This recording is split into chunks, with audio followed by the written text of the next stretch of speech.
tante, opa, oma.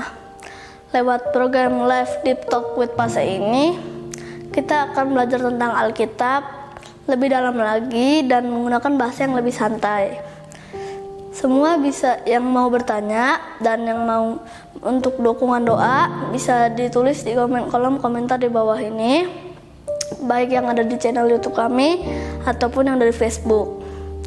Juga mohon dukungannya dengan mencet like, subscribe, dan tekan tanda loncengnya.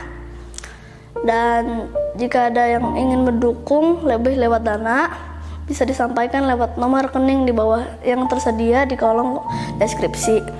Lebih dari segalanya, mohon dukungan doanya ya, agar program ini bisa menjadi berkat bagi banyak orang, terlebih menyenangkan hati Tuhan.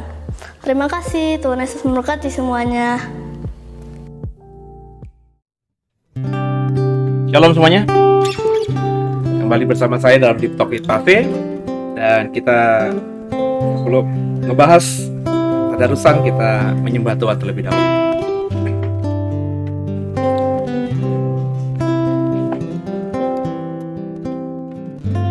Kasih dari surga memenuhi tempat ini, kasih dari Bapa surgawi, kasih dari Yesus mengalir di hatiku, membuat damai di hidupku, mengalir kasih dari tempat tinggi, mengalir kasih dari tata Allah Bapa, mengalir, mengalir, mengalir dan mengalir, mengalir memenuhi hidupku.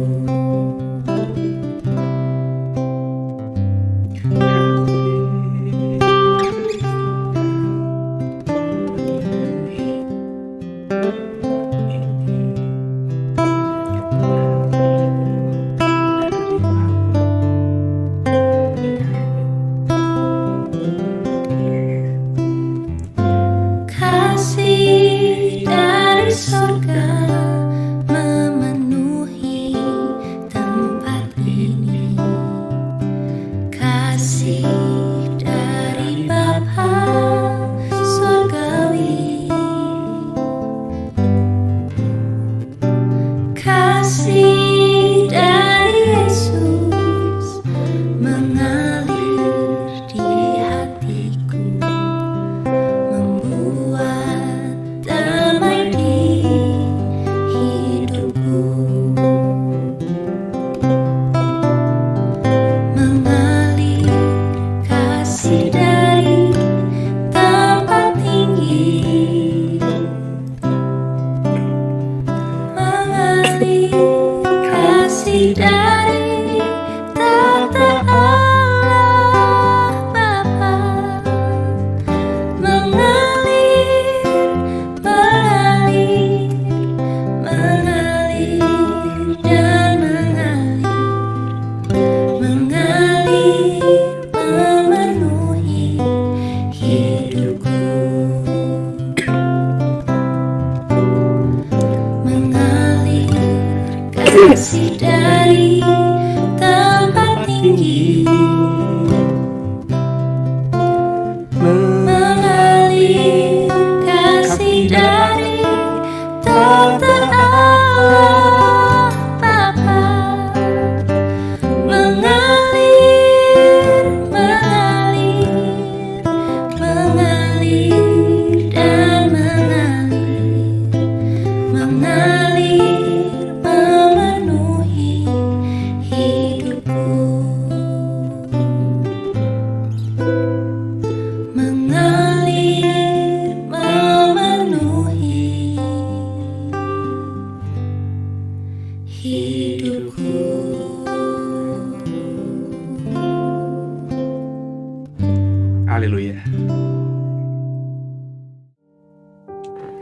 Ya, senang kembali bersama saudara dalam Deep Talk with Pase di malam hari ini. Dan kita sudah menyembah Tuhan. Terima kasih buat kebersamaannya. Saya ucapkan shalom bagi semua yang hadir mengikuti program ini, baik yang secara live maupun yang secara siaran tunda.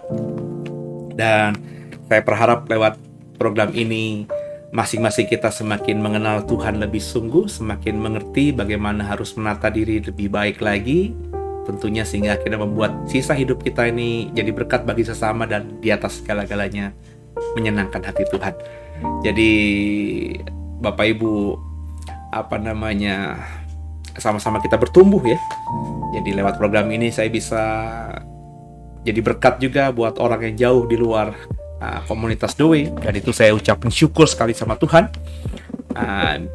Boleh makanya berharap Bapak Ibu juga mengenalkan program ini kalau kau diberkati, sehingga banyak orang di luar sana ya, lepas dari gereja apapun, kita adalah brother and sister in Christ ya. Kita adalah saudara dalam iman kepada Yesus. Maka sharingkan program ini kepada mereka supaya mereka juga belajar bersama dengan kita lewat komunitas ini, lewat program Deep Talk with Pase ini. Dan akhirnya masing-masing kita bisa jadi berkat di gereja kita masing-masing tentunya. Dan akhirnya nama Tuhan dipermuliakan gitu saudara ya. Dan sebelum kita mulai, kita satukan hati, kita berdoa. Bapak, kami mengucap syukur pada malam hari ini kami boleh ada kembali dalam Deep Talk with Pase. Dan kami masuk dalam pembahasan 1 Korintus pasal yang ke-11. Tuhan bicara kepada kami, jangan satupun kami yang kau lalui. Dalam nama Yesus, haleluya. Amin. Ya, khusus saudara di Deep Talk with Pase di 1 Korintus pasal 11 ini saya bagi dua saudara ya. Jadi hari ini kita akan bahas perikop pertama, yakni perikop tentang hiasan kepala wanita ya. Dan nanti besok hari kita akan ngebahas perikop yang kedua, yakni kebiasaan-kebiasaan yang salah dalam perjamuan Tuhan gitu ya. Karena ini dua perikopnya cukup dalam, jadi saya pisah supaya paling tidak saudara mendapatkan pemahaman yang baiklah dari apa yang saya pahami, yang saya sharingkan di program ini. Tentu apakah tidak ada kebenaran lain ya selain yang saya sampaikan? Tentu ada ya. Saya terbatas, manusia biasa. Bapak Ibu juga boleh silakan belajar dari banyak hamba Tuhan yang sharingkan ini di dalam channel YouTube mereka, supaya kita semakin punya pemahaman yang benar gitu ya. Saya hanya memahami ini ya, tentu pemahaman ini sudah saya gumuli, saya imani, dan pemahaman yang saya imani ini yang saya sharingkan kepada saudara. Semoga saudara juga diberkati. Gitu ya, kita langsung buka 1 Korintus pasal yang ke-11 ya. 1 Korintus pasal yang ke-11 ini dimulai dari kalimat yang pertama, jadilah pengikutku sama seperti aku juga menjadi pengikut Kristus. Jadi ada penekanan Paulus bahwa jangan ragu untuk menjadi muridku, jadi pengikutku, karena aku juga adalah seperti aku juga adalah pengikut Kristus. Jadi kalau mau, ya Paulus selalu dalam beberapa kalimat-kalimat di surat-suratnya itu sangat percaya diri ya. Karena mungkin dia merasa, dia introspeksi, dia sudah melakukan yang terbaik, dan dia sangat percaya diri dengan dirinya ya. Ini kan kalimatnya seolah-olah kalau kau mau ikut Kristus ya ikutlah aku ya, karena aku adalah pengikut Kristus. Jangan ragu untuk mengikutku karena aku juga adalah pengikut Kristus. Jadi ingin mengajak jemaat Korintus untuk mengikuti teladan yang dia ajarkan, yang dia praktekkan. Karena dengan melakukan itu maka jemaat Korintus juga merupakan pengikut Kristus. Ya memang akhirnya banyak ya, mungkin saya juga secara banyak sisi ya, sering mengatakan hal ini ya. Kadang-kadang memang ketika kita sudah yakin dengan apa yang kita imani dan kita juga sudah belajar introspeksi diri, itu nada-nada yang sedikit kata orang itu kesombongan itu ada gitu saudara ya. Ya meskipun sebenarnya kalau mau jujur ya, kalau saya tidak ngomong itu dengan niat kesombongan, tidak. Saya sudah melakukannya, saya sudah mengimani, saya sudah mengerjakannya. Jadi kalau saya berkata di mimbar saya, ikutlah aku ya. Ya karena gue udah ngerjain, gue udah ngelakuin, bukan cuma ngebaca, bukan cuma mengimani, udah gue lakuin dan gue udah tahu berkatnya seperti apa. Maka contohlah aku. Jadi kalimat-kalimat seperti itu kadang-kadang sering terucap gitu ya. Ya orang mungkin boleh bilang sombong, tapi sebenarnya bukan kesombongan, tapi emang itu fakta gitu ya, yang kita imani dan kita hidupi. Dan ya saya mengajak saudara juga, kalau saudara diberkati oleh saya, ya cobalah dengarkan apa yang saya ajarkan ini dan kerjakan dalam hidupmu sehari-hari, maka kau pun akan diberkati Tuhan luar biasa. Ya, kita masuk dalam perikop yang baru, yakni hiasan di kepala wanita. Ya, kita baca sampai ayat keempat terlebih dahulu ya, ayat 2-nya. Aku harus memuji kamu, sebab dalam segala sesuatu kamu tetap mengingat akan aku, dan teguh berpegang pada ajaran yang kuteruskan kepadamu. Tapi aku mau supaya kamu mengetahui hal ini, yaitu kepala dari tiap-tiap laki-laki ialah Kristus, kepala dari perempuan ialah laki-laki, dan kepala dari Kristus ialah Allah. Ya, coba sampai stop di sini dulu, saudara ya. Jadi menarik di sini ayat 2, ayat yang ketiga. Paulus memuji jemaat Korintus karena mereka ingat akan Paulus dan berpegang terus pada pengajarannya Paulus ya. Tapi rupanya saudara, jemaat Korintus ini karena tadi ya jemaat yang heterogen, yang kalau kau ikuti, makanya kalau Bapak Ibu belum ikuti pembahasan tadarusan kita pasal 1, pasal 2, pasal 3, Bapak Ibu bisa nanti di waktu luangmu ya, coba lihat pasal-pasal sebelumnya yang kita sudah kupas, supaya Bapak Ibu bisa mendapatkan framing jelas ya. Karena saya selalu berkata, ayat pasal 11 ini nggak berdiri sendiri, ada pasal-pasal sebelumnya yang sudah kita bahas. Jadi ada baiknya kau mengikuti atau membaca pasal-pasal sebelumnya, dan kau ikuti terus pasal-pasal berikutnya, supaya kau mendapatkan pengajaran yang jelas, yang komprehensif, yang baik, yang secara konteks Bapak Ibu nggak salah nantinya gitu ya. Jadi jemaat di Korintus ini, kalau kita sudah ngebahas di pasal-pasal sebelumnya, dipuji Paulus karena mereka memang jemaat yang ya dalam segala hal, rindu haus akan segala hal, berlomba-lomba untuk mendapatkan yang terbaik yang dari Tuhan. Dan karena sisi yang baik itu, maka muncullah ya egosentris dari jemaat-jemaat Korintus yang berusaha untuk mendapatkan lebih daripada yang lainnya. Dan ini mungkin yang akhirnya terjadi pada kehidupan gereja Korintus, terutama kehidupan antara kaum pria dan kaum wanita ya. Jadi di ayat 3 ini secara eksplisit kelihatan sekali bahwa mulai ada tuntutan-tuntutan dari kaum perempuan, kaum wanita, bahwa mereka itu harus disejajarkan, disamakan gitu ya dengan kaum pria dalam pelayanan. Ya, jadi fokusnya dalam pelayanan tentunya ya. Jadi makanya ada ayat 3, aku mau supaya kamu mengetahui bahwa kepala dari tiap-tiap laki-laki ada Kristus, kepala dari perempuan adalah laki-laki, dan kepala dari Kristus ialah Allah. Jadi Paulus ngomong gini tentu nggak mungkin ada asap tanpa ada api gitu ya. Dan apinya saya percaya mulai ada beberapa pemimpin wanita yang merasa dirinya bisa mengerjakan apa yang dilakukan oleh kaum pria dan juga menuntut emansipasi itu ya. Satu sisi baik saja, tapi tentu ada beberapa kodrat yang tidak bisa dilanggar. Dalam hal ini adalah otoritas, saudara ya. Otoritas yang Paulus tekankan bahwa kepala dari Kristus itu adalah Allah ya. Kepala dari laki-laki adalah Kristus, kepala dari perempuan adalah laki-laki. Itu adalah otoritas hierarki Allah, Kristus, laki-laki, perempuan. Dan ini sangat biblical dalam beberapa pasal atau perikop atau bahkan kitab-kitab di luar Korintus ini, kita bisa menemukan itu semuanya. Ada hierarki yang tidak bisa dipatahkan ya. Emansipasi, kesamaan perilaku gender itu bisa saja disesuaikan sesuai zaman, tapi ada sesuatu yang sangat hierarki, sangat otoritas yang tidak bisa diganggu gugat gitu, saudara ya. Dan ini mulai terjadi di jemaat Korintus ya. Ada mungkin beberapa wanita yang menuntut ya diberikan hak yang sama dengan kaum pria dan lain sebagainya ya.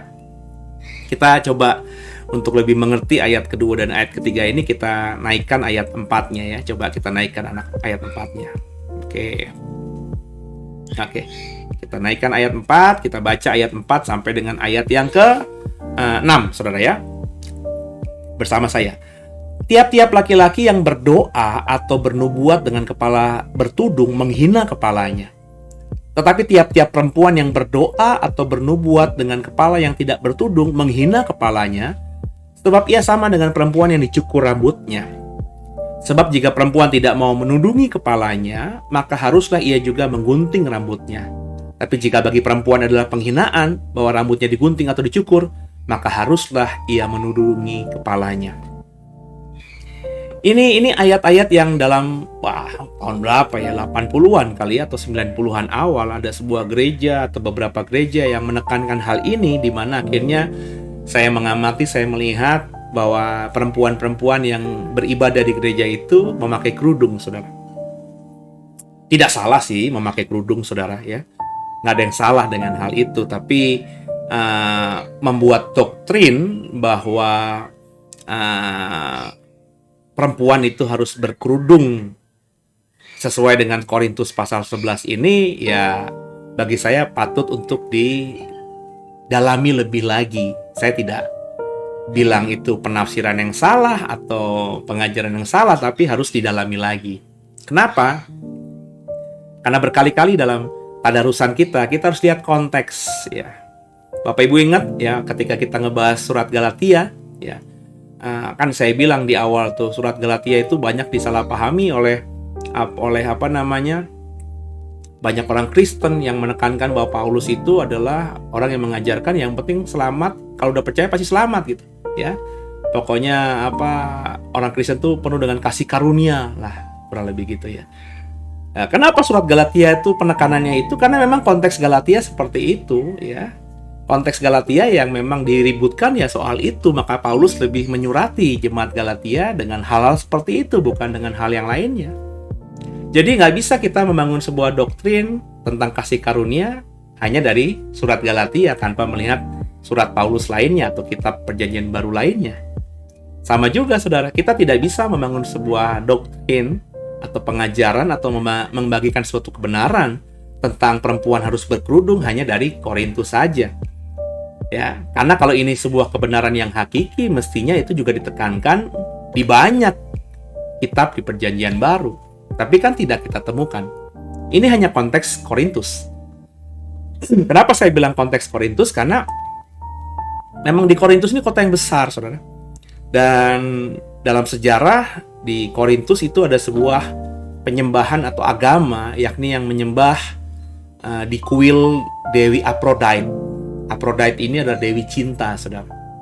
Ya, konon di dalam Dewi Aphrodite ini, di kuil Dewi Aphrodite, Dewi Cinta ini, agama ini, itu ada imam-imam atau pendeta-pendeta dari perempuan, ya, yang dalam satu sumber literatur ada 1000 imam wanita yang melayani di kuil Dewi Aphrodite atau Dewi Cinta di kota Korintus ini. Mereka adalah perempuan-perempuan yang sebagai imam itu pelayanannya kepada Dewi Cinta ini dengan melakukan pelacuran bakti atau melacurkan diri bukan untuk uang tapi untuk pelayanan. Jadi ada ada kegiatan liturgi dalam penyembahan kepada Dewi Aphrodite ini di kuil itu, yakni imam-imamnya bersetubuh atau berjinah, ya bahasanya boleh macam-macam ya. Dan itu tidak dosa karena itu sebagai bagian dari iman mereka kepada Dewi Aphrodite. Jadi di Korintus itu banyak perempuan-perempuan yang posisinya sebagai imam. 1000 itu nggak sedikit, banyak sekali. Dan imam-imam perempuan yang menjadi pelacur bakti ini rambutnya tidak dikerudung, saudara. Ya. Dan mereka juga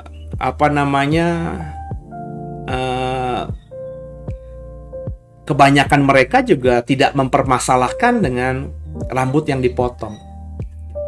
Dan dalam kehidupan di luar penyembahan kepada Dewi Aphrodite ini di kota Korintus, biasanya perempuan-perempuan yang memang melacurkan diri itu memotong rambutnya hal yang biasa, dan tidak berkerudung itu memang sudah kebiasaan. Yang saya mau katakan bahwa di dalam kehidupan kota Korintus, perempuan-perempuan yang dianggap berdosa oleh iman Kristen itu adalah perempuan-perempuan yang melacurkan bakti di kuil Dewi Aphrodite dan melacurkan diri mereka sebagai pelacur. Yang tampilan luar mereka itu tidak berkerudung, tidak mempertahankan rambut panjang, dan bahkan memotong rambut mereka. Para lesbian di zaman itu memotong rambutnya, para pelacur memotong rambutnya. Para imam-imam perempuan di kuil Dewi Aphrodite itu tidak pakai kerudung. Sehingga akhirnya timbullah sebuah stigma bahwa perempuan yang tidak pakai kerudung, perempuan yang dipotong rambutnya adalah perempuan-perempuan yang memang melacurkan dirinya, baik melacurkan bakti maupun melacurkan diri. Nangkep ya saudara ya? Itulah stigma, itulah kesan yang ada dari orang-orang terhadap perempuan-perempuan di Korintus. Maka karena konteks inilah Paulus menekankan tadi bahwa kalau laki-laki berdoa di ayat 4 tadi dan bernubuat dengan kepala bertudung menghina kepalanya. Sebab laki-laki itu nggak perlu bertudung. Tapi perempuan yang berdoa dan bernubuat dengan kepala yang tidak bertudung menghina kepalanya, menghina suaminya, menghina laki-lakinya. Sebab ia sama dengan perempuan yang dicukur rambutnya yang biasanya dilakukan oleh perempuan-perempuan yang melacurkan diri tadi. Dia tidak menghormati suaminya, ya, karena memang nggak punya suami, dipotong rambutnya. Maka kalau perempuan berdoa bernubuat di gereja, di dalam ibadah Kristen dengan kepala tidak bertudung, itu menghina kepalanya. Karena perempuan-perempuan yang tidak bertudung dalam konteks Korintus, perempuan-perempuan yang beribadah kepada Allah dengan tidak berkerudung dalam konteks Korintus, itu sama dengan imam-imam yang melayani di kuil Dewi Aphrodite, Dewi Cinta tadi, yang dalam pelayanan mereka kepada Dewi ini melacurkan dirinya. Berzinah itu bukan hal yang dosa dalam iman mereka. Bahkan berzinah itu atau bersetubuh dengan laki-laki atau perempuan lain yang beribadah di kuil Dewi Aphrodite itu adalah bagian dari iman mereka. Nah, Paulus ingin menekankan, ayo harus beda dengan perempuan-perempuan yang ada. Ya. Jadi inilah intinya, ya, konteksnya. Kenapa di Korintus Paulus menekankan bahwa perempuan itu harus berkerudung? Sebab kalau dia tidak berkerudung ketika beribadah, maka dia harus menggunting rambutnya. Ya. Karena dia tidak menghormati kepalanya. Sama saja dengan perempuan-perempuan di luar komunitas orang-orang percaya. Jadi perempuan-perempuan Kristen harus berbeda. Harus menghormati kepalanya. Kepalanya itu suami dan juga kepalanya dia sendiri. Dengan apa? Ya tidak boleh mencukur rambutnya, memanjangkan rambutnya, dan menudungi kepalanya dengan kerudung ketika beribadah. Sebagai penghormatan kepada suami dan penghormatan kepada Tuhan yang disembahnya.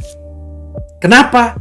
Karena itu tidak dilakukan perempuan-perempuan lain yang beragama lain, khususnya di kuil Dewi Aphrodite tadi.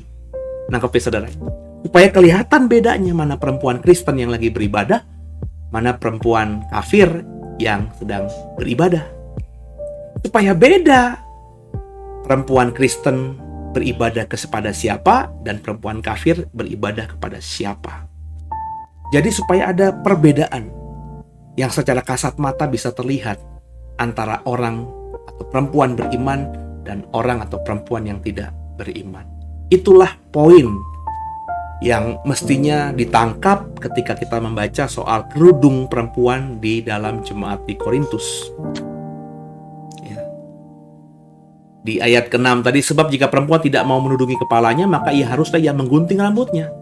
Tapi jika bagi perempuan adalah penghinaan bahwa rambutnya digunting atau dicukur, maka haruslah ia menudungi kepalanya. Itu saudara. Kelihatan sekali Paulus menekankan itu. supaya ingin membedakan dengan perempuan-perempuan di luar sana yang tidak beriman kepada Kristus.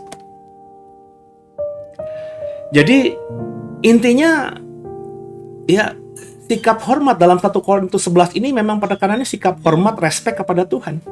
Karena dalam perikop berikutnya soal kesalahan yang salah dalam perjamuan malam yang akan kita bahas di malam besok ya, itu juga intinya respek atau sikap hormat kepada Kristus. Nah, dalam konteks pelayanan, dalam hal ini yang disorot perempuan, karena perempuan-perempuan di Korintus itu memang ingin menuntut kesetaraan gitu dengan laki-laki. Kalau laki-laki tidak berkerudung, ya perempuan tidak berkerudung, gitu kurang lebih. Ya, kalau laki-laki bisa menjadi pemimpin, perempuan juga bisa jadi pemimpin. Mungkin mereka melihat, ya tadi, banyak imam-imam perempuan yang jadi pemimpin dalam agama kepada Dewi Aphrodite ini.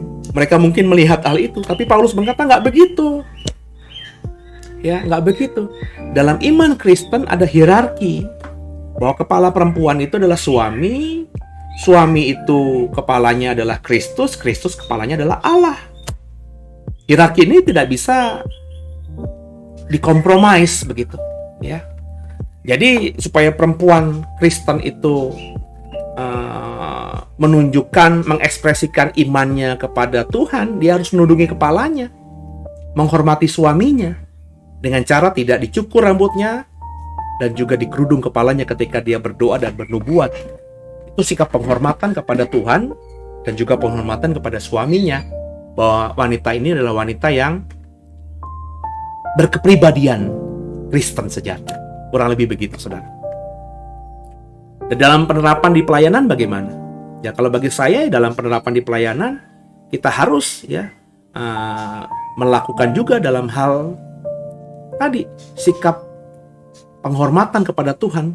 Kalau wanita-wanita ingin melayani Tuhan, ini bukan cuma wanita ya, karena sorotannya wanita, tentu ini juga harus disikapi dengan sikapnya bagaimana kaum pria melayani Tuhan di gereja. Ada sikap respek, hormat gitu, yang ukurannya tidak boleh sama dengan ukuran dunia. Ya, makanya saya jujur saja juga di gereja, meskipun pakaian silahkan bebas, tapi bagi perempuan-perempuan yang berpakaian mau melayani di tempat saya ya di The Way, itu ya meskipun nggak harus pakai blazer, pakai dress yang gimana gitu ya, santai saja, pakai celana, pakai kulot, pakai rok silahkan saja, baju juga apa saja silahkan, cuman yang sopan menurut ukuran etika kita yang tinggal di Serpong, karena gereja The Way ada di Serpong kan. Ya bagi saya ya baju ya paling tidak apa saja ya, tapi berlengan lah begitu, sehingga kalau penyembahan gitu ya ketiaknya nggak kelihatan kemana-mana gitu. Nah, ini kan sikap yang masih dijunjung tinggi gitu, yang masih dipakai gitu ya dalam adat Timur. Kalau perempuan-perempuan, maafkan saya, yang di klub-klub malam ya berpakaian minim ya itu biasa. Tapi apakah kita perempuan-perempuan modern Kristen beribadah kepada Tuhan dengan gaya seperti itu? Berarti kan sama saja dengan perempuan-perempuan yang tidak beriman, kan begitu? Jadi kita harus beda dengan cara pakaian yang lebih sopan. Ya, sopan itu ukurannya masing-masing lah ya. Cuma paling tidak ada kesopanan universal, kesopanan umum menurut adat, istiadat, moral, etika di tempat kita masing-masing. Ya. Jadi kalau bagi saya ya pakaian normal, sopan, rok juga jangan terlalu mini ya ketika melayani Tuhan di gereja. Ya sisanya pakaiannya warnanya apa, kayak bentuknya kayak gimana, kayak ya terserah menerjemahkannya sendiri. Cuman ada patokan umum yang harus mestinya dipegang ya, supaya kita tidak dianggap sama dengan perempuan-perempuan di luar sana yang tidak beriman, begitu kan?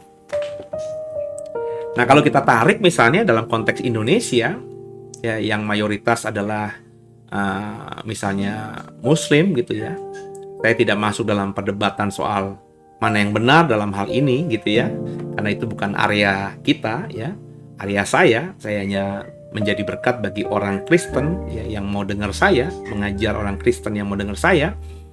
Terus juga ya kalau bagi orang yang di luar Kristen yang akhirnya terjamah Tuhan, ya harus mengikuti ya style saya. Saya tidak pernah mengutik-utik agama orang ya. Cuma dalam konteks kita yang hidup di Indonesia, yang mayoritas itu justru ketika beribadah pakai kerudung kan, perempuannya.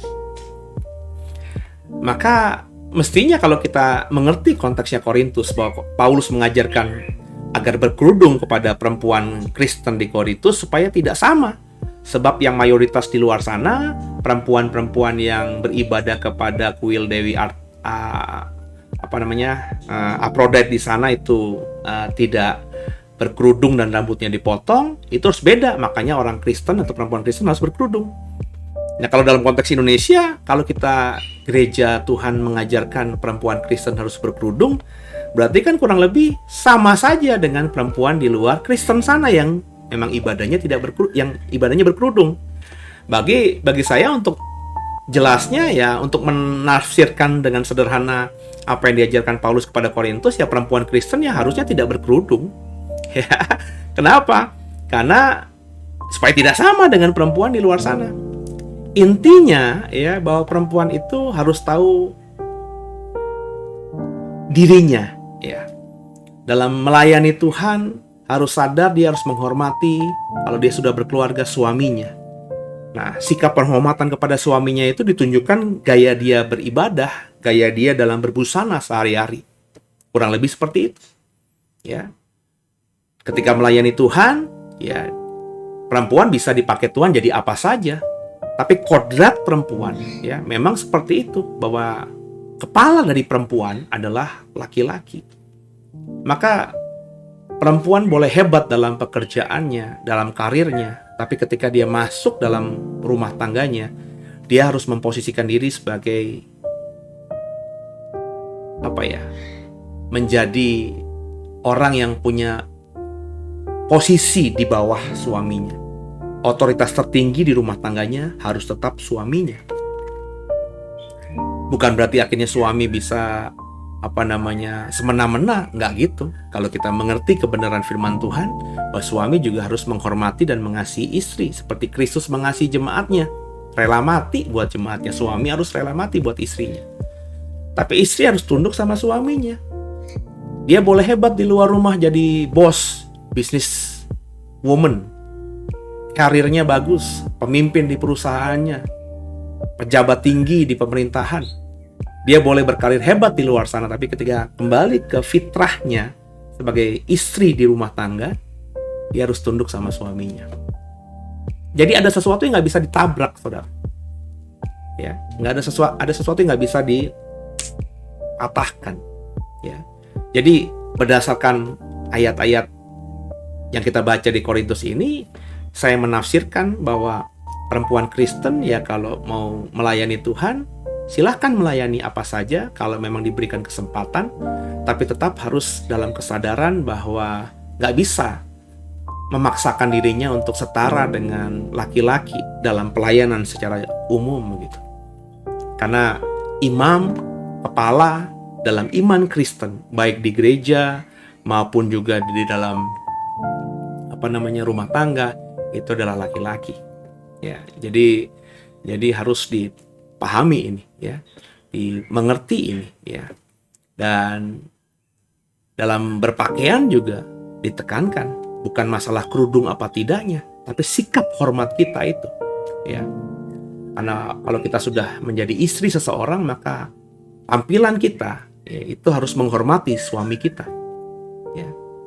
Menghormati suami kita, menghargai suami kita, memposisikan diri sebagai perempuan yang dihormati karena kita sudah bersuami, itu sama juga menempatkan diri sebagai perempuan yang terhormat di mata Tuhan. Kurang lebih begitu, saudara. Ya, jadi kerudung dengan tidak kerudung itu bukan isu yang bisa kita pakai di 2021 ini dalam konteks bergereja di Indonesia bagi saya. Tapi sikap dalam berpakaian itulah yang paling penting. Tentu sikap dalam berpakaian ini menunjukkan siapa kita dan iman kita, dan juga harus apa yang kita pakai ini harus tampilannya beda dengan perempuan-perempuan yang tidak Kristen di luar sana tentunya. Nah kalau sama ya, Maka apa yang bisa membedakan tampilan luarmu dengan mereka? Kan kurang lebih begitu. Dalam konteks jemaat Timotius di Korintus, kalau kamu rambutnya pendek, kamu tidak berkerudung lah, orang lihat ya apa bedanya kamu dengan perempuan-perempuan yang melacurkan bakti di kuil Dewi Aphrodite itu. Kan begitu. Kalau dalam konteks Indonesia lah, kalau kamu pakai kerudung juga, pakai jilbab juga, apa bedanya kamu ya dengan orang di luar sana? Oh Pak, tapi kan iman saya beda, di hati saya ini beda. Nah bukan itu saudara, bukan itu ya. Tapi isu di Korintus ini adalah kita harus sebagai ibu-ibu, sebagai kaum wanita, itu harus menunjukkan sikap hormatnya kepada Tuhan dalam berpakaian, dalam bersikap. Itu mewakili sikap hormatmu kepada suamimu dan juga kepada Tuhan. Jadi penekanannya di situ, ya. Jadi bukan masalah rambut pendek, rambut panjang, karena dalam konteks kekinian, ya orang berambut pendek, orang berambut panjang, ya nggak ada apa-apa gitu. Sekarang ini pelacur-pelacur banyak yang berambut panjang, pelacur-pelacur juga banyak yang berambut pendek. Benar nggak saudara ya? Jadi bukan isunya rambut lagi di sini. Jadi isunya bukan masalah rambut, juga bukan masalah kerudung, tapi bagaimana kita memposisikan diri kita ketika kita ada di komunitas orang percaya, di gereja, dalam kehidupan kita sehari-hari sebagai perempuan Kristen itu. Itu yang paling penting. Karena apapun yang kita kerjakan di luar sana, itu pasti akan membawa nama suami, nama keluarga. Dan tentu akan membawa juga, menyeret-nyeret juga nama Tuhan. Padahal kita harus jadi saksinya Tuhan. Kita harus jadi alatnya Tuhan untuk jadi berkat bagi banyak orang. Jadi, bukannya tidak boleh, silahkan. Kau berpenampilan semau-maumu, ya, seenak-enakmu. Ya, ketika kau single mungkin tidak ada tuntutan, tapi ketika kita sudah bersuami, ya, itu mungkin harus dibicarakan dengan suamimu. Ya, karena etika budaya tiap-tiap keluarga ya beda-beda. Ada suami yang pengen pakaian perempuannya, istrinya tertutup, ada suami yang bilang nggak apa-apa, kamu pakai bikini kemana-mana juga nggak apa-apa, aku nggak keberatan. Nah, itu mungkin lain soal. Ya. Kalau suami seperti itu berarti nggak ada masalah bagi suaminya. Ya. Jadi istri yang berbikini, kalau suaminya memang mengizinkan istrinya berbikini ke mall, ke bioskop, ke pasar, ya berarti nggak ada masalah di rumah tangga itu, ya. Tapi problemnya juga apakah kita tidak jadi batu sandungan? Bapak Ibu kan sudah saya jelaskan di pasal-pasal sebelumnya, kita bisa jadi batu sandungan bagi orang lain. Ketika kita nyaman dengan pakaian kita misalnya, ya, yang terbuka itu dalam melayani Tuhan. Apakah ada orang di luar sana yang tidak berpikir, kok gitu ya sikap perempuan yang melayani Tuhan ya? Orang jadi lemah, orang jadi jatuh imannya karena apa yang kita tampilkan. Nah, ketika kita nyaman dengan itu seizin suami kita, mungkin kita tidak salah kan? Kita tidak salah. Nggak dosa kok pakai baju minim itu. Pakai baju yang you can see katanya itu. Nggak dosa kalau memang kau nyaman dan kalau kau sudah berkeluarga, bersuami, suamimu tidak bermasalah dengan sikap dan cara berpakaianmu, itu nggak akan jadi masalah, bukan dosa. Tapi ketika kau sebagai orang Kristen berpakaian seperti itu, sebagai seorang yang katanya beragama Kristen berbaju seperti itu, ketika kau sebagai seorang pelayan Tuhan berpakaian seperti itu, entah di gereja, entah di mana saja dilihat orang lain, pertanyaannya apakah tidak jadi batu sandungan, tidak jadi syak bagi orang lain itu? Yang berkali-kali kita sudah bahas di Korintus ini, jangan cuma berpikir sesuai dengan pikiran kita, jangan cuma merasa sesuai dengan perasaan kita.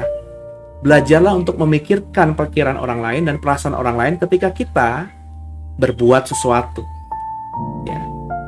Karena itu penting, saudara. Ya. Itu penting juga.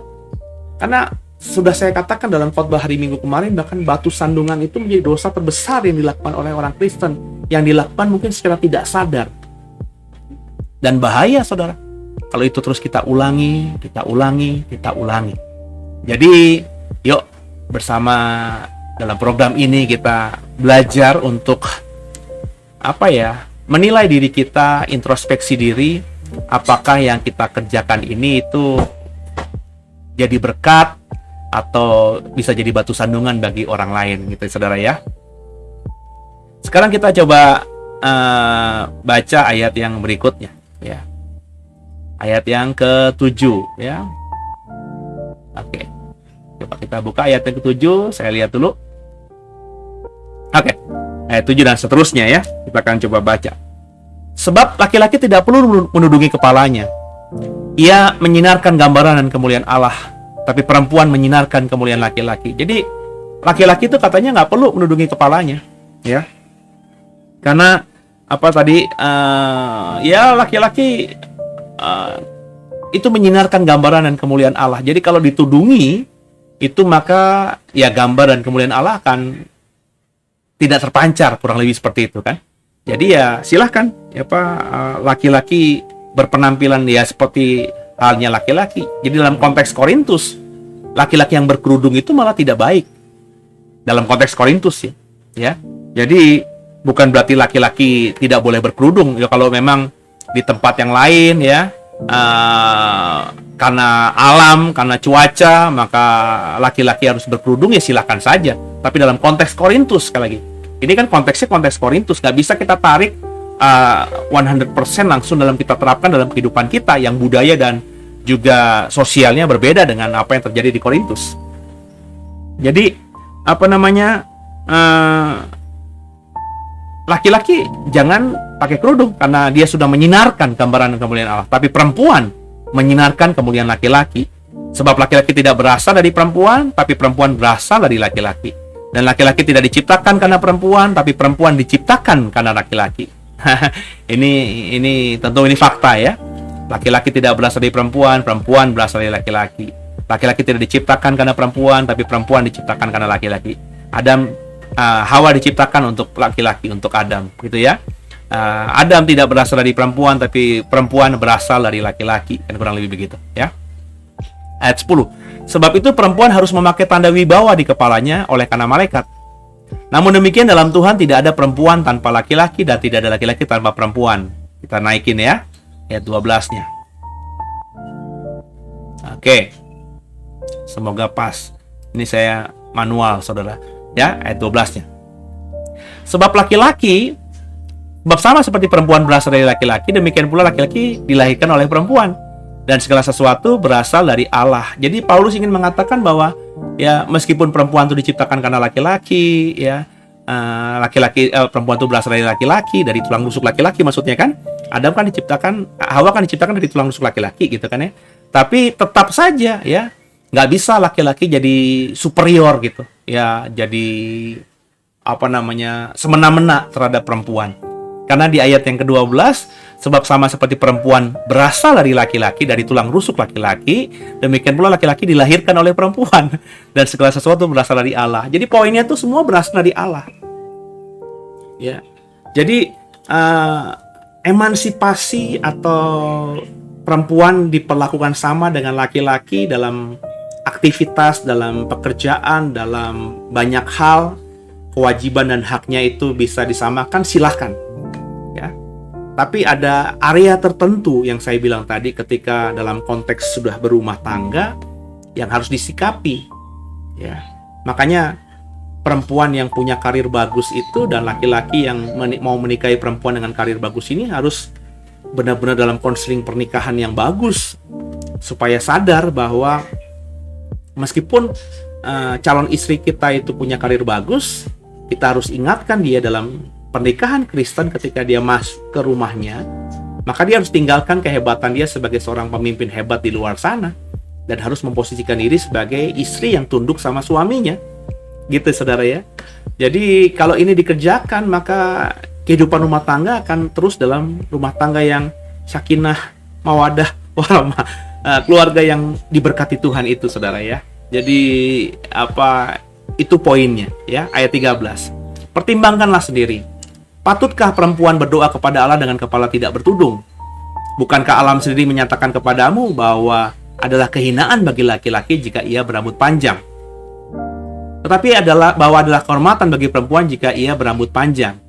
Sebab rambut diberikan kepada perempuan untuk menjadi penudung. Tapi jika ada orang yang mau membantah, kami maupun jemaat-jemaat Allah tidak mempunyai kebiasaan yang demikian. Jadi Paulus kembali lagi, Bapak Ibu saya udah tekankan bahwa Paulus itu ketika dia mengajar, menekankan, mengkritik, dia hanya mengajarkan dan mengkritik kepada jemaat yang ada di under atau di bawah otoritasnya. Jadi kalau ada orang lain yang mendebat, ada orang lain yang membantah, ya biarin aja gitu, ya. Ya, dia katakan dia dan jemaatnya tidak punya kebiasaan yang membantah atau berdebat gitu. Itu yang Paulus ajarkan, ya. Dalam konteks ini Paulus mengajarkan kepada jemaat Korintus. Yang kita baca dalam tadurusan kita adalah konteks jemaat Korintus. Pada jemaat Korintus itu memang laki-laki itu tidak biasa memiliki rambut panjang, rambutnya pendek. Ya, itu konteks jemaat Korintus.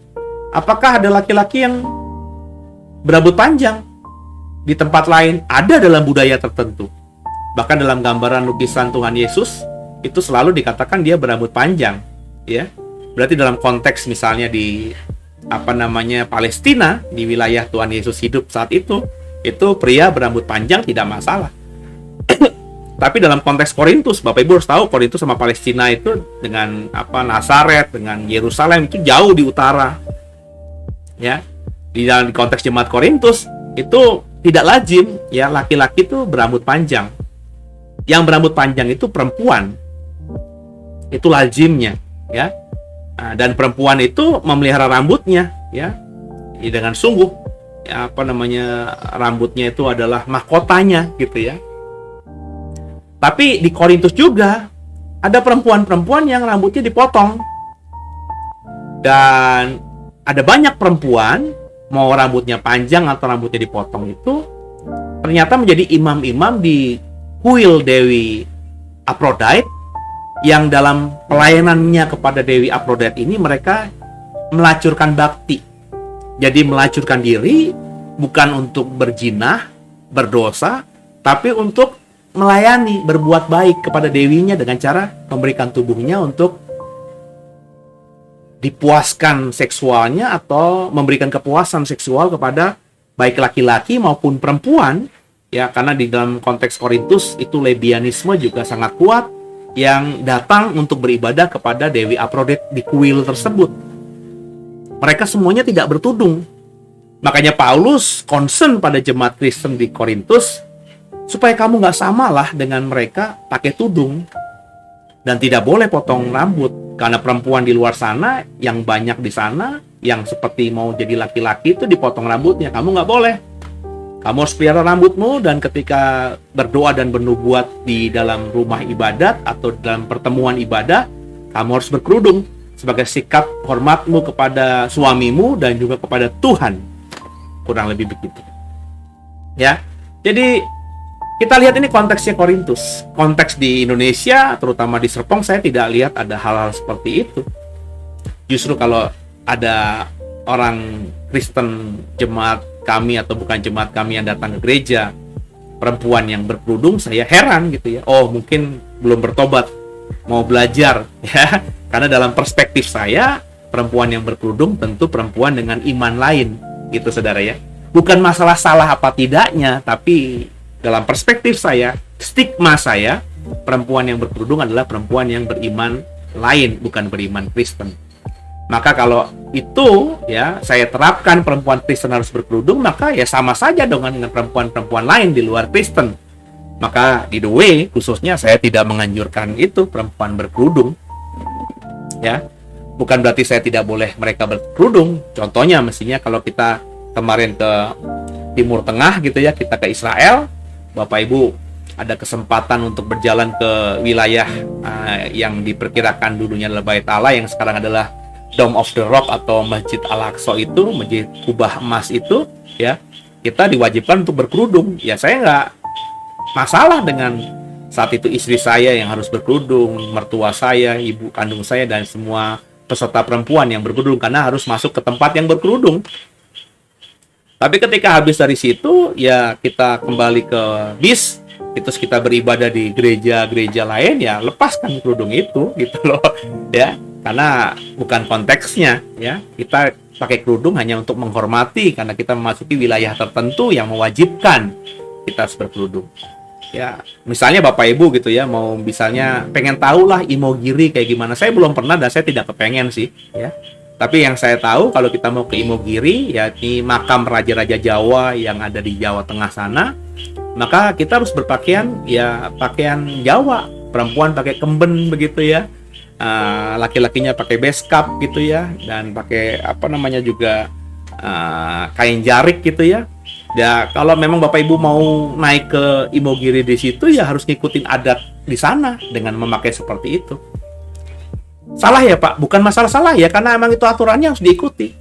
Tapi bukan berarti habis turun di situ terus kau beribadah di gereja kau pakai kemben, kan itu aneh Saudara. Gitu ya Saudara ya.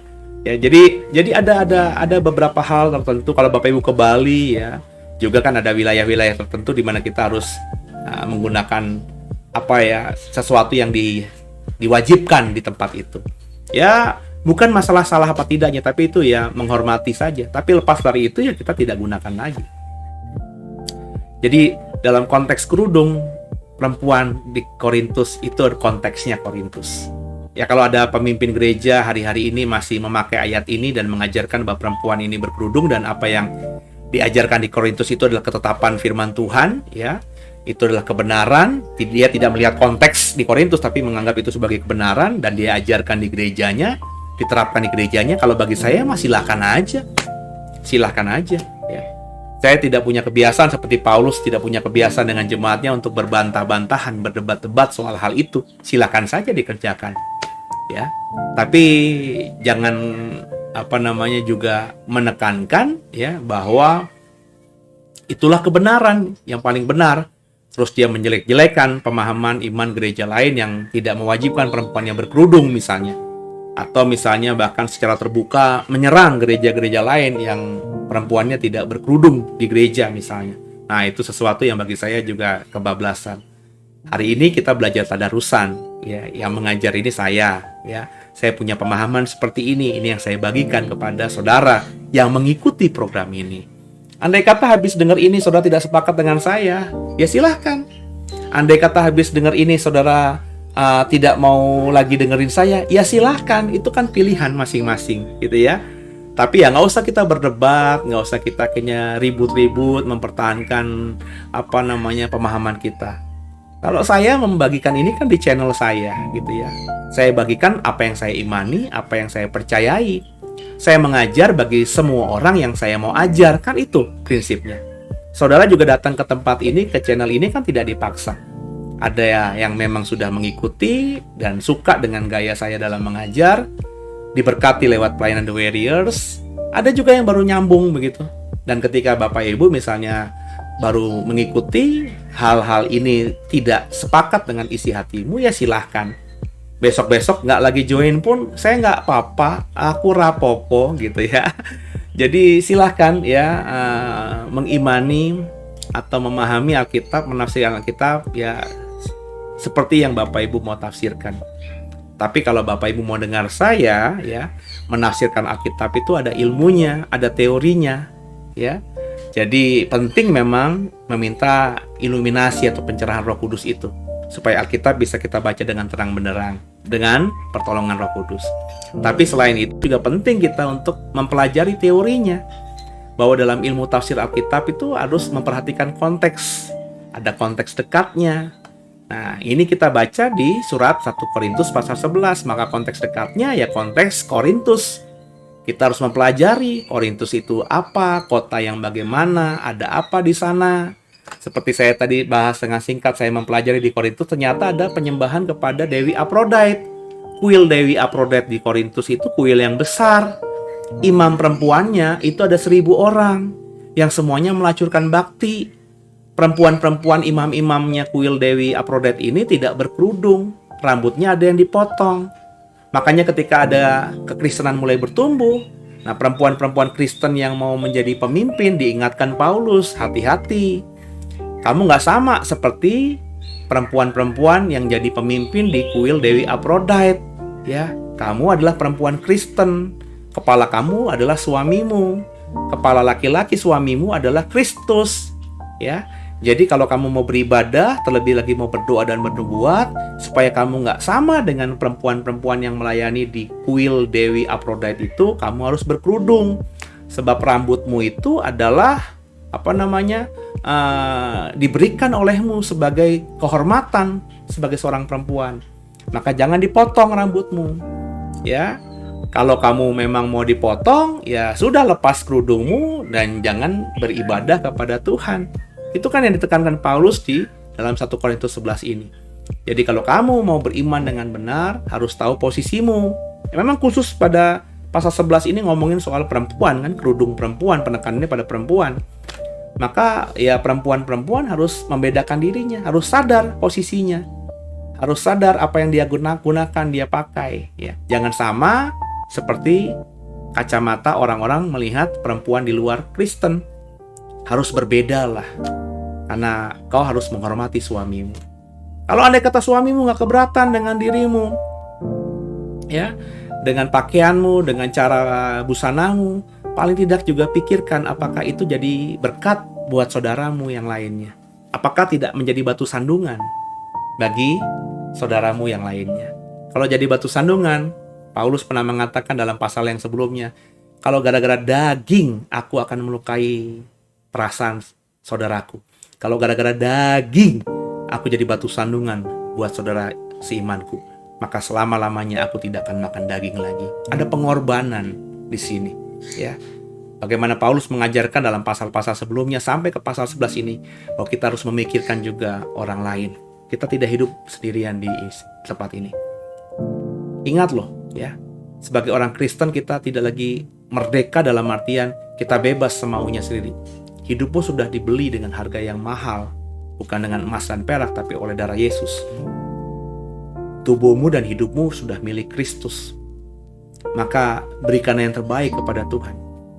Ya, hidup senang di bumi ini silahkan. Tapi ingat, di bumi ini kita fana, cuma 60, 70, 80 tahun. Kita sedang mengejar, kita sedang berusaha untuk bisa sampai pada titik kita masuk dalam kemuliaan surga yang kekal itu. Maka kalau kita mau menjadi warga kerajaan surga, berkali-kali saya bilang, kalau kita mau jadi warga kerajaan surga, maka di bumi ini persiapkan dirimu, rancangkan apa yang kau kerjakan ke depan ini, sesuai dengan apa yang akan kau alami nanti dalam kerajaan surga. Ya, jadi memuaskan kedagingan itu nggak ada di surga. Egoisme, ya, nggak peduli sama orang lain itu nggak ada di surga. Di surga semuanya saling tolong menolong, semuanya sudah penuh dengan kasih. Maka tidak ada itu mementingkan diri sendiri dalam kehidupan surga. Maka hal-hal seperti itu seringkali kan kita, lah kan badan-badan gue yang beli baju gue mau beli baju yang keteknya kelihatan kek, yang perutnya kelihatan kek, yang betis gue kelihatan kek, kan mau gue, ini kan gaya, mau gue yang beli. Gak bisa begitu juga. Kenapa? Karena bisa melukai hati orang lain. Jadi batu sandungan buat orang lain. Kalau kau perempuan bisa menggoda, ya, laki-laki lain. Ya, itu mah laki-lakinya aja Pak yang bejat Pak. Ya nggak bisa gitu kan, kita hidup tidak sendirian di bumi ini.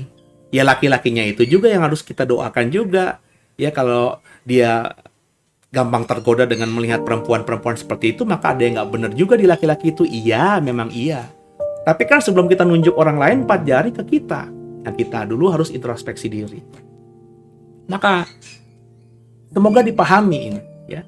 Semoga esensinya dan basicnya dan dasarnya dari 1 Korintus 11 pasal yang pertama soal hiasan kepala wanita ini dipahami. Saya berharap para perempuan Tuhan yang dengarkan program ini juga memahami, ya, mengerti sungguh, ya, memposisikan dulu sungguh. Bukan saya menafsirkan membatasi kebebasan saudara, tapi ingat, ya, tidak semua yang baik itu berguna. Tidak semua yang baik itu membangun, ya. Jadi kita harus orientasinya memikirkan perkara-perkara yang di atas, bukan yang di bawah. Kalau memang, maafkan saya, kalau ngomongin pakaian, kau suka Bu baju-baju pakaian-pakaian yang terbuka, ya kalau bagi saya gunakan itu di rumahmu, di kamarmu, untuk suamimu, oh silakan saja itu, ya. Tapi kalau keluar rumah, ya ingat di luar rumah ada orang lain. Yang mungkin ada banyak orang yang bisa syak jadi batu sandungan buat mereka. Kok keluarga Kristen seperti itu? Kok penampilannya seperti itu? Katanya takut akan Tuhan. Kok kelakuannya seperti para pelacur di luar sana? Nah, jangan sampai kita seperti itu. Ya, mulailah belajar untuk hidup di dunia ini dengan memikirkan orang lain. mengasihi orang lain. Jangan jadi batu sandungan buat orang lain, tapi justru jadi berkat bagi orang lain. Nangkap ya maksud saya ya? Kalau kau ingin menggunakan pakaian yang menurutmu oke, tapi secara etika nggak bagus di luar sana, ya gunakan di rumahmu saja. Kalau di rumahmu sendiri siapa yang ngutak-atik? Ya, kecuali ada orang yang jahat, yang ngintip, yang memang berusaha untuk melihat dirimu, itu mah orang jahat pastinya. Tapi kan di area dalam rumah kita, kan hanya kita dan keluarga kita. Hanya kau dan suamimu saja. Ya silahkan itu. Ya, tentu dikerjakan ini dengan hikmat, dengan bijaksana, dengan tulus seperti merpati, cerdik seperti ular. Sehingga semua perempuan Kristen yang dengar program ini terus jadi berkat, terus melayani dengan luar biasa, dan mengerti kodratnya, dan jadi berkat kepada banyak orang. Saya sangat berdoa banyak pemimpin-pemimpin perempuan yang muncul ke depan, entah dalam sekuler atau dalam kekristenan, tapi yang memposisikan diri juga baik, dengan sungguh, dengan benar di rumah tangganya terhadap suaminya. Ketika itu dikerjakan, saya percaya perempuan ini akan menjadi pahlawan. Perempuan ini namanya akan harum, diberkati Tuhan luar biasa. Haleluya. Ya, jadi sekian yang kita bahas, sudah 1 jam tepat nih ya. Perikop yang pertama, makanya saya bagi dua program, sebab kalau 2 perikop ini diteruskan bisa 2 jam lebih tentunya ya. Jadi terima kasih buat kebersamaannya di malam hari ini. Terus bertumbuh dalam Tuhan, antusias dalam Tuhan, seperti saya antusias nyiapin program ini berbagi dengan saudara. Berharap sungguh saudara juga terus antusias dengan iman Kristenmu. Apa yang kau dapatkan di sini, kalau kau yakini dan imani, bagikan kepada orang di sekitarmu, sehingga efek bola saljunya semakin terjadi, bahwa kita diberkati untuk jadi berkat bagi banyak orang. Kalau kau diberkati lewat program ini, berikan komen dong yang bagus. Terima kasih, Pase. Atau jangan terima kasih lah ya.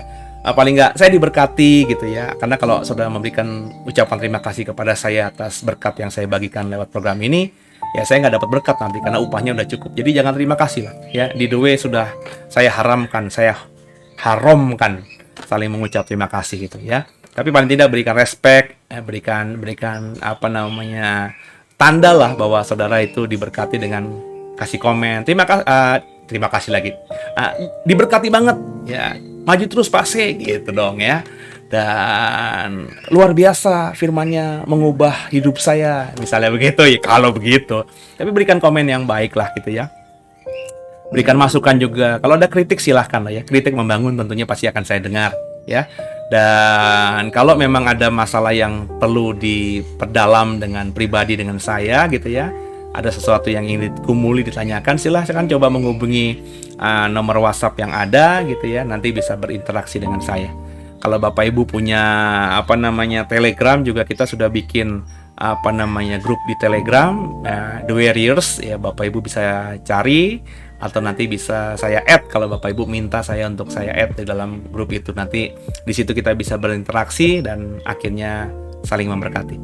Sekali lagi, kalau Bapak Ibu ada tergerak untuk masih mau ikut sekolah teologi ya, di minggu ini, minggu terakhir ada pendaftaran, segera hubungi saya dan atau tim atau nomor WhatsApp yang ada untuk minta formulir dan mengisi formulir dengan cepat supaya bisa teregistrasi menjadi calon mahasiswa. Minggu depan kita akan atur waktu interview, dan minggu depannya kita sudah kuliah di STT Sangkakala kelas 2 3 tahun, dan dengan 3 tahun kau dapat gelar STH nantinya. Dan doa lewat pelayanan atau pendalaman teologi yang kau dapatkan 3 tahun ini semakin jadi berkat lah dalam pelayananmu, paling tidak dalam hidupmu sebagai orang Kristen. Kita semakin mengerti bagaimana membaca Alkitab, mengerti Alkitab, menafsirkan Alkitab, dan men-sharingkan Alkitab kepada orang di sekitar kita. Gitu ya. Dan terima kasih. Kalau ada yang mau tergerak hati untuk menabur ya, ada nomor rekening. Bapak Ibu menabur dengan sukacita. Semua taburanmu di nomor rekening digital ministry kami ini akan dikelola dengan baik untuk memperbaiki semua alat-alat kami, sehingga ke depan program ini semakin jadi berkat dengan tampilan yang eye-catching, dengan tampilan yang lebih keren lagi gitu ya. Oke, tundukkan kepala, kita doa. Makasih Tuhan buat malam hari ini. Kami belajar khusus mengenai hiasan di rambut atau di kepala wanita, yakni kerudung. Kami sudah belajar memahaminya sesuai dengan konteks Korintus. Tentu ada banyak kebenaran yang belum tersampaikan. Doa ketika semua yang mengikuti program ini mendalami pribadi, bertanya kepada Tuhan dan Roh Kudus. Kami percaya Roh Kudus akan menambahkan pemahaman-pemahaman yang lebih dalam lagi, sehingga kami akhirnya menjadi orang Kristen yang semakin mengerti kebenaran firman Tuhan. Segala kuasa jahat dalam bentuk apapun kami patahkan. Kami doa buat pemerintah kami, buat pemimpin kami, presiden kami yang sedang berjerih payah lelah menyelesaikan masalah COVID-19 ini yang saat ini sedang memuncak. Tuhan, doa agar bisa terselesaikan dengan hikmat roh takut akan Tuhan yang Kau berikan pada pemimpin kami.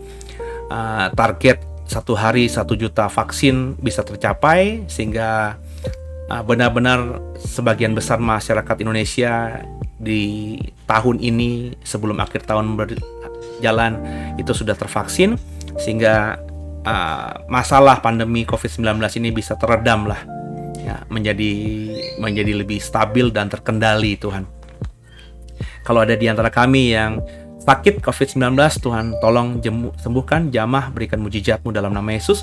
Dan kalau kami masih diberikan kesehatan, dijauhkan senantiasa dari COVID-19, dan kami berikan hikmat sehingga kami tidak salah melangkah, menjauhi kerumunan, menjauhi pertemuan yang tidak penting, dan biarlah kami terus bisa menjaga diri kami.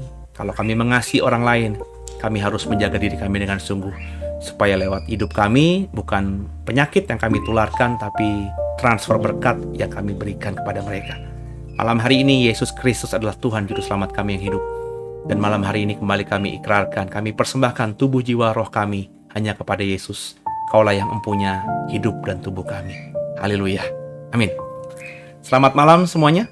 Ya, semoga diberkati. Sampai ketemu besok malam. Ya, God bless you.